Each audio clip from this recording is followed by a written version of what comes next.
Yes, magandang gabi sa ating lahat.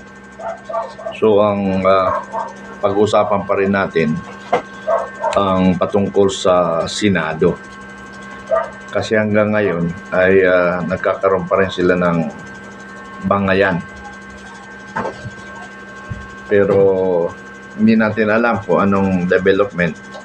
Kung ang pag-uusapan ay pag-aaresto kay Senador Marcolita, gusto ko nga gawin nila yung ginawa nila sa KOGC. Dahil gusto ko mangyari na magtatarantaduhan na lang tayo. Kasi gusto ko na rin ilabas yung galit ko Kaya nga lang, gusto mo nga ilabas ang galit mo kung nag-iisa ka lang naman. Hindi ka rin naobra. Dapat lahat ng Pilipino na galit sa korupsyon o sinasabi lang DDS, sulit DDS, ay ipakita ng tapang, pakita ng tapang para malaman natin ang totoo. Kasi sa totoo lang napapagod na rin ako Kaya lang hindi ko rin pwedeng pabayaan yung aking sinasabing advokasya,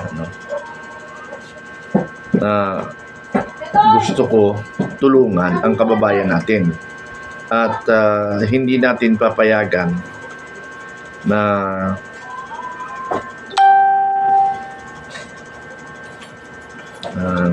hindi natin papayagan na mangyari uli na ang mga Marcoses na sinasabi noon ng mga dilawan, ng mga liberal party at ng makakaliwa, napakawalang yan ni Marcos, magnanakaw.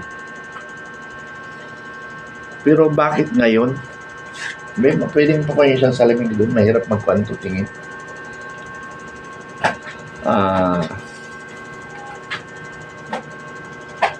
Mahirapan akong tumingin sa salamin na ito Naduduling ako. Pasensya na lang kayo mga kaibigan, At I'm not prepared. Yung salamin. Pasensya na lang kayo, istorbo kayo. Ayun. Medyo okay lang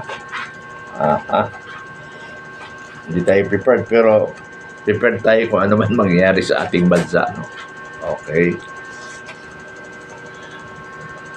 So, bago ko pagpatuloy kasi na-disrupt,